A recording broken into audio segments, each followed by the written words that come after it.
राजपुरोहित ने बचाई रिमझिम की जान। जी हाँ दोस्तों, पूरी तरह होश में न होने के बावजूद भी मां गंगर की कृपा से रिमझिम समीर के साथ गृह प्रवेश की रस्म पूरी कर लेती है। लेकिन रस्म खत्म होते ही जैसे ही वह कुछ कदम आगे बढ़ती है, उसकी तबीयत फिर बिगड़ने लगती है और वह बेहोश होकर गिरने ही वाली होती है। तभी समीर उसे संभाल लेते हैं और अपनी बाहों में थाम लेते हैं। समीर घबरा जाते हैं और उसे होश में लाने की कोशिश करने लगते हैं। यह सब देखकर अमायरा गुस्से से भर उठती है और कहती है, समीर, इसे छोड़ दो, ये सब नाटक कर रही है।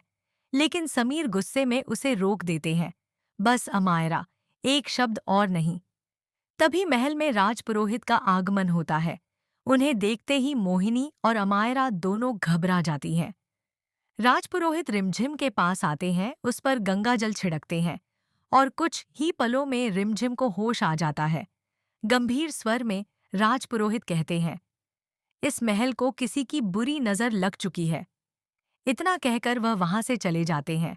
होश में आते ही समीर चिंतित होकर पूछते हैं, रिमझिम, तुम्हें क्या हुआ था? तुम बेहोश कैसे हो गई?